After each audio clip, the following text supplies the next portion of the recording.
그런데 어느 정도 연배가 있는 분들의 노화를 측정을 하려면 사실 꽤 복잡합니다. 사실은 뭐 걷는 속도, 악력, 인지 기능, 뭐 우울증 정도, 만성 질환, 그다음에 혈액학적인 파라미터, 혈액학적 변수 여러 가지들을 이제 테스트를 해서 그러니까 포괄적으로 평가를 해서 저희가 측정을 할 수가 있고요. 자, 그런데 이런 것들이 굉장히 또 많은 품과 시간이 들어가기 때문에 전문가들은 조금 더 간단한 테스트 방법을 계속해서 연구해 왔습니다. 자, 그런데 모든 테스트 방법 중에서 가장 중요하고 또 확실한 방법은 바로 움직임과 관련된 신체 기능입니다. 예를 들어서 노인분들이 평소대로 걸었을 때 1초에 1m 이상의 속도가 나온다고 하면 웬만해서는 앞으로 10년 내에 사망할 가능성은 없다고 예측을 할 수가 있습니다. 그래서 일상에서 최대한 많이 걷고 움직이라고 말씀을 드리고 싶습니다. 다리를 교통수단으로 우선 생각을 하십시오. 엘리베이터를 탄다, 타지 마세요. 디폴트, 기본을 내 다리라고 생각을 하시면 좋습니다. 힘들어. 걷기가 주는 효과는 굉장히 대단합니다. 미국에서 진행한 연구에 따르면 하루 걸음수가 1000보 늘 때마다 고혈압, 우울증, 비만, 수면무호 이런 것들이 모두 위험성이 약 10%씩 줄어들었습니다. 오, 많이 줄어드는 건데, 10%면? 보통 2000보 정도부터 걷기 효과가 나오기 시작하고 한 8000에서 10,000보 정도를 걸으면 그 이익이 쭉 이렇게 증가되는 속도가 느려지기 시작해요. 그래서 대부분의 사람들은 8000보에서 10,000보 정도는 걷는 게 좋고요. 그래서 요새 이런 얘기를 하죠. 앉아있는 것은 새로운 종류의 흡연이다라는 말도 생겨났습니다. 어머. 여기 다들 지금. 흡연자네. 앉아있는 게 정말 좋은데. 선생님 지금 집에 올라가실 때 계단으로 가시나요? 저는 제 사무실이 7층에 있는데 솔직히 대부분 걸어갑니다. 근데 저희 집은 11층인데 여기는 대부분 엘리베이터를 탑니다. 근데 이제 반대로 제가 이제 걷기 운동하라고 잔소리를 안 해도 너무 잘하시는 모범생 분들이 있습니다. 6070인 분들이죠. 큰형님, 누님들. 네. 저한테 오시는 분들 중에 체중이 이제 너무 빠지고 또 근육이 이제 쇠약이 생기면서 저를 찾아오시는 분들이 많아요. 이런 분들한테 운동을 뭐 하시느냐고 제가 여쭤보면 거의 이제 95% 정도 되는 분들이 이제 매일 뭐 1시간 걷습니다. 뭐 20,000보 걷습니다. 제가 왜 이렇게 열심히 걷는데 근육이 빠집니까? 하는 분들이 있습니다. 근육이 빠질 만큼 걸으시니까 근육이 빠지죠. 근손실 나는 거예요, 걸으면? 네. 너무 많이 걸으면 근손실이 생깁니다. 진짜? 잠깐만, 네. 그러면 형님, 누님들 얼마 정도 걸으셔야 됩니까?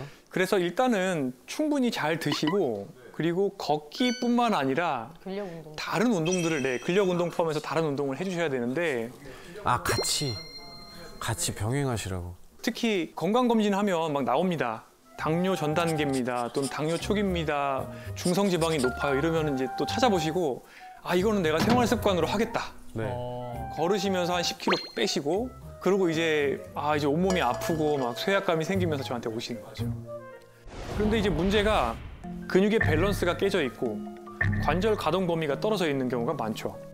특히 이제 50대, 60대 이후의 분들은 그동안 앉아서 일하시던 것들 이런 것들이 쌓여 있기 때문에 고관절 가동 범위가 줄어들어 있고 특히 어깨 관절도 굉장히 딱딱해져 있고 이러다 보니까 몸이 불안불안한 상태에서 운동을 하게 되고 또 정형외과를 가시면 이제는 사용을 하시면 안 됩니다. 이 얘기를 듣게 되거든요. 근육을 만들어 놓고 나중에 내가 중병을 앓았을 때 병원에서 20, 30% 근육이 줄어들어도 집에 온 다음에 내가 일상생활 할 수 있는 만큼의 어떻게 보면 근육 저금 통장을 내가 만들어 놔야 되는 거거든요. 그러기 위해서는 미리미리부터 준비를 하셔야 되는데 많은 분들이 헬스장에서 그냥 TV 보시면서 굉장히 천천히 이제 걸으면서 자전거 이렇게 타시고 분들이 많은데 이제 이런 운동을 하시기보다는 전문가를 찾아가세요. 돈을 내고 운동을 배우세요. 그 돈이 지금 아깝게 느끼실 텐데 그게 아까운 게 아닙니다. 점검을 받으시고 내 근육에 어떤 불균형이 있는지를 평가를 받으시고 운동 처방을 받으시고 그 운동을 배워서 매일매일 반복해서 실습을 하시는 게 너무 중요합니다. 이렇게 잘 걸을 수 있는 몸을 만들고 걷고 나머지 운동들을 하시다 보면 90살까지도 잘 걸으실 수가 있어요. 결국에 우리가 걷는 이유는 8, 90대에도 내가 자유롭게 걷고 시장도 가고 친구도 만나려고 걷는 거예요. 맞아요. 요즘 MZ들은 어떤 운동을 좋아하나요? 코비드 때는 뭔가 골프, 테니스 이런 게 좀 유행이었다면 네. 요즘에는 좀 더 사람들 만나면서 같이 할 수 있는 그런 뭐 크로스핏이나 아니면 클라이밍 이런 거 굉장히 잘 돼 있더라고요. 그렇죠. 고강도. 그러면 요즘 중년분들이 꼽는 4060의 운동 트렌드는 뭔지 혹시 아세요? 바로 맨발 걷기입니다. 어싱. 네. 요즘에는 그 집 근처 공원에 아예 저걸 하라고 길을 내놨더라고요. 흙길로. 아 진짜요? 네, 네. 오. 네, 재성 씨 말대로 전국적으로 이제 맨발 걷기 길이 생기는 걸 보면서 또 맨발 걷기가 굉장히 인기가 많다는 것을 실감했고요. 또 제 환자분들 중에서도 하시는 분들이 굉장히 많아요. 하지만 이제 맨발 걷기도 잘못하면 오히려 독이 될 수도 있습니다. 왜냐하면 사람 몸 자체가 원래 원시시대에 30년 동안 쓰려고 진화가 된 건데 우리가 80년, 90년, 100년을 살아요. 결론적으로 관절의 수명이 어느 정도 정해져 있다고 볼 수가 있는데 아휴. 너무 막 충격을 주면서 2만 보, 3만 보를 찍다 보면 좀 부담이 될 수 있기 때문에 맨발 걷기로 거리를 채운다. 이거는 조금 부담이 될 수도 있겠다는 생각을 많이 하고 있고 이제 또 하나의 이제 위험은 결국에 감염이죠. 아무래도 이제 파상풍 백신 뭐 맞고 하시는 분들도 많지만 사실 당뇨 있으신 분들은 괜히 또 당뇨발 생기고 감염증 생겨서 그것 때문에 절단하시거나 이렇게 될 우려가 있기 때문에 뭐 당뇨 있으신 분들은 웬만하면 양말 정도는 신으시고 하시는 게 좋을 것 같고요. 안전한 환경에서 맨발 걷기를 또 무리하지 않고 가볍게 즐기신다고 하면 맨발 걷기도 정말 만병통치약이 될 수는 있을 것 같습니다. 그다음에 식습관에 대해서 말씀을 먼저 좀 드리려고 합니다. 이거 너무 힘듭니다. 근데 식습관은. 네. 맞아. 앞서 이제 청년과 중년들이 서로가 운동법을 뒤바꿔서 하고 있는 것 같다라고 말씀을 좀 드렸습니다. 먹는 것도 마찬가지로 이제 세대 간에 뒤바뀌어서 건강하지 못한 식습관을 지키는 경우가 좀 있습니다.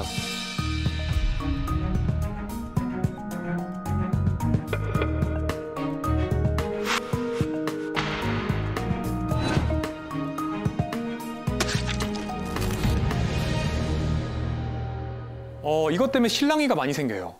소식, 간헐적 단식, 1일 2식. 다 해봤어요. 수원 씨 다 해봤죠? 다 해봤어요. 그럼 지민 씨도 해보지 않았습니까? 저는 그냥 다 소식해요.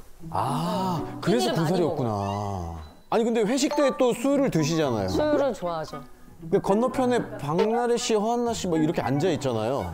걔네는 제가 남긴 거 다 쪼먹어. 그렇게 됐군요. 작은 거인이 됐군요. 이런 식습관들은 물론 건강에 도움이 될 수 있습니다. 그래요? 네. 2030, 조금 더 넓혀서는 한 4050. 어느 정도 몸에 에너지가 충분한 분들한테는 굉장히 도움이 될 수 있습니다.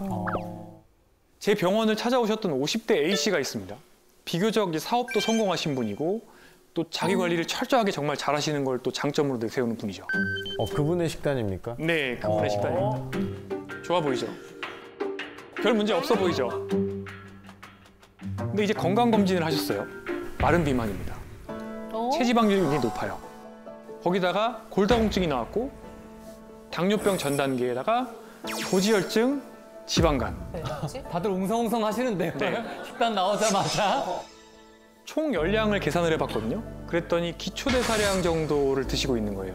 어떻게 보면 약간의 기아 상태를 만들고 있는 상황이었고요, 우선. PT도 하시고 걷기도 하시고 그런데도 이제 또 대사증후군이 생기니까 너무너무 억울해 하셨는데요. 그러니까요. 하나하나 따지고 보면 왜 A씨가 만성질환이 생기고 또 마른 비만이 생겼는지 좀 알 수가 있습니다.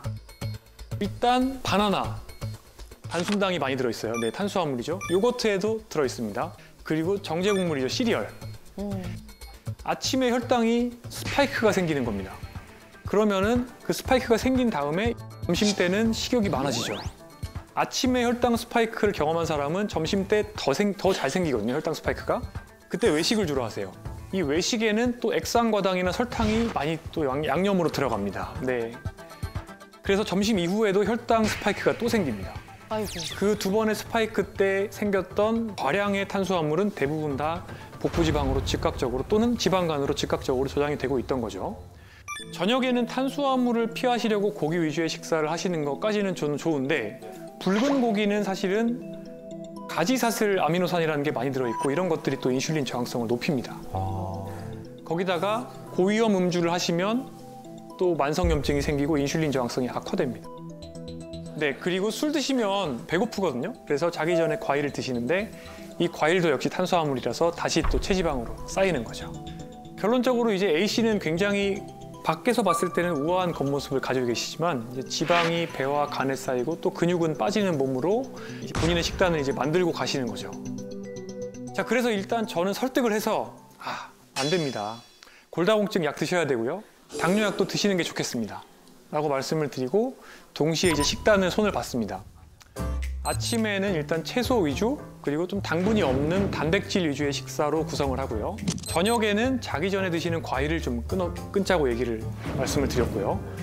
또 붉은 고기를 좀 줄이고 그 자리에 이제 건강한 단백질을 넣었고요.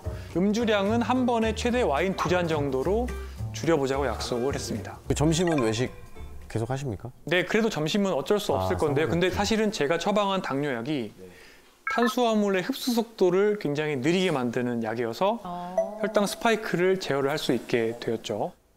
또 정작 이제 놓치고 있던 게 열량을 제한을 하셨는데 열량 자체는 좀 더 늘리셔야 됩니다라고 말씀을 드렸습니다. 근데 여기서 이제 나오는 질문이 있죠. 열량을 더 늘리면 어떡하냐? 네, 너무 적게 먹으면 우리 몸이 들어오는 거를 그대로 다 지방으로 저장하려는 그런 경향성이 생깁니다. 그래서 설득을 해드렸죠. 오히려 지금은 기아 상태이기 때문에 들어오는 에너지가 다 지방으로 들어갑니다. 이거가 풀려야 됩니다. 이게 풀려야 지방을 태울 수가 있습니다. 설명을 드렸죠.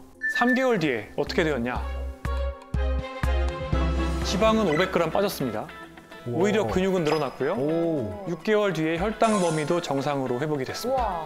네, 점점 이제 당뇨약도 줄여나갈 수 있게 되는 거죠. 체성분이 바뀌고 몸의 대사적인 특성이 바뀌게 되면서요. 그래서 저는 일단은 60이 넘으시면 웬만하면 고도 비만이 아니고는 살을 빼지 말라고 말씀을 드립니다. 지방도 굉장히 중요한 대사 기관이에요. 지방이 없으면은 인슐린 저항성이 굉장히 심해집니다. 그래서 저는 이분들에게는 단순당이나 정제곡물을 오히려 저는 많이 드실 거를 교육을 하고 있습니다. 이런 것들이라도 드셔서 지방과 근육을 늘리셔야지 결국에는 일상생활 삶의 질도 좋아지고 오히려 질병도 개선된다라고 말씀드린 극단적인 경우도 있는 거죠. 또 어르신들께서 하시는 행동 중에서 무조건적인 영양제 맹신만큼이나 위험한 행동이 있습니다. 이 병원 저 병원 마치 쇼핑을 하는 것처럼 이 닥터 쇼핑 하시는 분들 굉장히 많습니다. 아이고. 네, 저게 한 이 사람. 사진 안에 있는 게 이렇게 한 분의 약입니다. 딱 보기에도 약이 정말 많죠. 네. 근데 이렇게 약을 쌓아놓고 드시는 분들이 정말 많습니다. 맞아. 77세 CC가 그런 케이스였습니다. 고혈압, 고지혈증 약을 드시기는 했지만 텃밭도 가꾸시고 또 교회로 나가시면서 일상에 불편함 없이 지내고 계셨는데 남편께서 뇌경색으로 입원하게 되면서 스트레스를 많이 받았고 특히 자정 전후로 화장실을 너무 자주 가서 방광약을 2가지 드시기 시작했어요. 방광약을 드시면서 변비가 생기고 또 소화가 안 됩니다. 식사를 점점 못하게 되시는 부작용이 생기면서 기운이 없어지고 그러다 보니까 저녁에 잠은 안 오고 또 잠을 못 자니까 다른 의사 선생님을 찾아가서 수면제를 처방받습니다. 아휴. 점점 낮에 꾸벅꾸벅 조는 시간이 늘어나요. 점점 집중력과 기억력이 떨어지고 가족들이 눈치를 챘어요. 치매 검사를 받아보니까 경도인지 장애입니다. 이렇게 진단을 또 받으시고 전문 치매 약물을 처방받습니다. 이 치매약을 드시고 나서부터는 식욕이 또 떨어지고 또 소화제와 식욕 촉진제를 처방받고요. 이렇게 하다 보니까 정말 큰일이 나겠다 싶어서 위내시경, 대장내시경, 복부 초음파, 심장 초음파 여러 검사를 받습니다. 검사에 나오는 건 없어요. 하지만 어르신께서는 휠체어에 실려 오신 모습으로 저랑 만나게 되셨습니다. 아이고. 자, 방광약에서 시작을 해서 수면제, 치매약, 소화제, 식욕 촉진제 이런 증상들 가라앉히고 환자분들 편안하게 만들어드린 약들은 대부분 사람의 기운을 빠지게 만드는 약들이에요. 약의 부작용을 약으로 막다 보니까 결국에는 기운이 다 빠진 거죠. 처음 처방받은 방광약에는 인지 기능을 약간 떨어뜨리는 그런 물질이 들어가 있었습니다. 그 이후에 처방받은 치매약의 부작용은 안타깝게도 방광의 예민성을 또 끌어올립니다. 거꾸로 되는 거죠.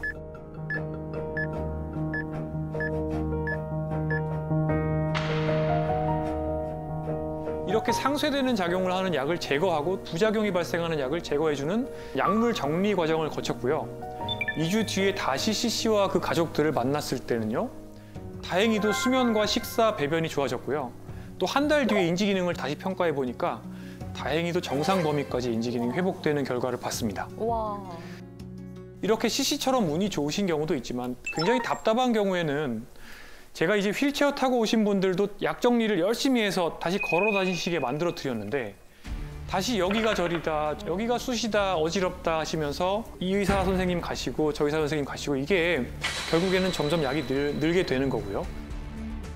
그런데 이제 약을 먹고 차 가라앉는 상태가 되니까 또 증상이 괜찮아졌다고 생각을 하는데 사실 이거는 증상이 괜찮아진 게 아니에요. 너무 많은 약을 한꺼번에 드셨기 때문에 사실은 마취된 거랑 비슷한 거죠. 점점 일상생활이 어려워지고 근육이 빠지고 몸져눕게 되는 지름길이에요. 자, 그래서 제가 어르신분들께 말씀을 드리고 싶은 거는 뭐냐면 어느 정도는 이 증상을 견디시고 또 받아들이실 필요가 있고 이렇게 살면서 우리가 경험하는 모든 증상들을 약으로 깨끗이 다 없앨 수는 없거든요. 무조건 이 증상에는 이 약, 이렇게 증상을 누르려고 하지 말고 기본적인 생활 습관 개선을 먼저 고려해 보는 걸 추천드리고 싶어요. 예를 들어서 야간요, 밤에 소변 자주 보러 가시는 분들 브릿지 운동 같은 것들 열심히 하시고 케겔 운동 하시고 이런 것들 하시다 보면 좋아지는 경우 많이 있거든요. 그런데 약만 들다 보면 그 약의 부작용이 약을 또 부르고 또 부르고 이렇게 되는 거죠. 그 다음은 마음 건강, 멘테이션입니다. 특히 저는 마음 챙김을 여기서 굉장히 중시하는데요.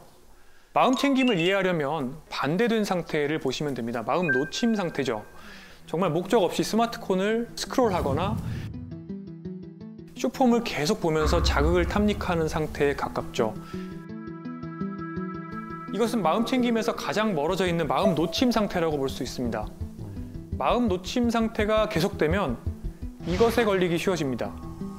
바로 치매입니다.